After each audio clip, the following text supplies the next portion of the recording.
Дәулетшияр Бақтәлі Дәулетиярұлы. Алматы облысындағы Әсет Бейсеуов атындағы орта мектептің физика пәні мұғалімі.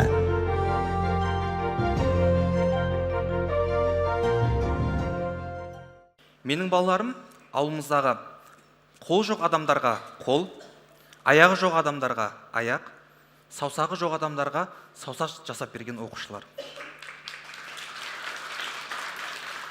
Мен бұл жетістікке қалай жеттім? Ауылдағы физика пәнінің мұғалімі боламын.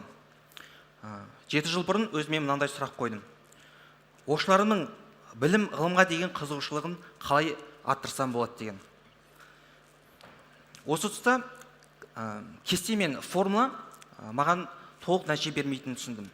Сондықтан физика сабағында робототехниканы интеграциялай отырып, кішігірім өнертапқыштар әлемі атты клуб құрдым.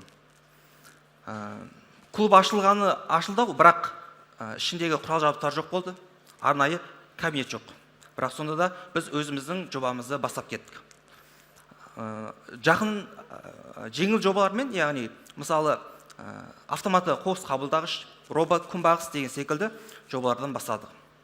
Енді бұл жердегі маңызды жері ол күнделіктегі формулаларды қолданылатын токтың күші, кернеуі деген түсініктерді олар өз жобаларында қолданып толық түсіне білгенде еді.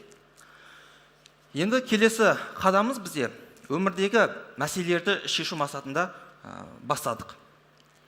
Ернұр есімді оқушым тұрып, ағай, мектебіміздің қоңырауы кейде кеш соғады, кейде мүлдем ұмытып кетеді деді. Осы мәселені шешу үшін біз оқушылармен бірге Arduino мен автоматты қоңырауды жүйесін жасадық.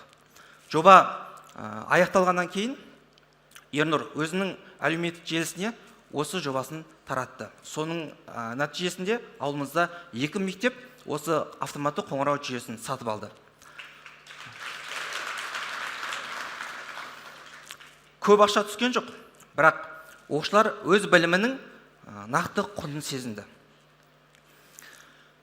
Келесі жобамыз бізде әріптесім Алма Қармекқызы жарыстан 3D принтер ұтып алып, бізге сыйлаған еді. Сол жылы біз үшін ең маңызды болған, ең қиын болған жоба басталды. 1,5 жасында айналып тұрған ет тұрағышқа қолын салып 4 саусағынан айырылып қалған Мирас есімді оқушы бар еді. Соған біз протез жобамызды бастадық. 6 ай көлемінде сыздық, жобаладық, қателестік, қайтадан жасадық. Кейде үмітіміз үзілді. Бірақ Мирастың бақытты сәтін көру үшін жұмысымызды әрі қарай жалғастырдық. Сол күн келді, протезіміз дайын болды. Мирас протезді киіп, өз қолындай заттарды ұстап, жоғары көтерген кезде, есікті ашық ұстап, тұтқасын ашқан кезде, оқушыларымыздың көзінен жас төгіле кетті.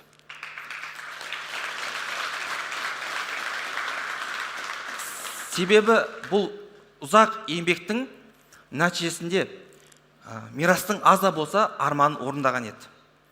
Осы сәтте мен ұстаздықтың шынайы мәнін түсіндім. Ұстаз болу ол жай ғана білім беру емес, ол адамның тағдырын өзгерту екенін түсіндім. Осы жобаны 2021 жылы президентіміз Қасым-Жомарт Кемелұлы Тоқаев қолынан тәуелсіздік ұрпақтары атты байқауынан 3 миллион теңге ұтып алған едік. Сол қаражатты өзіміздің клубымызға жабдықтауға бөлдік. Соның нәтижесінде біз 3D принтер, сонымен қатар Arduino Uno, жасанды интеллект AI құрылғыларын алдық. Соның нәтижесінде оқушыларымыз келіп қалаған жобалармен айналысуға мүмкіндік алды.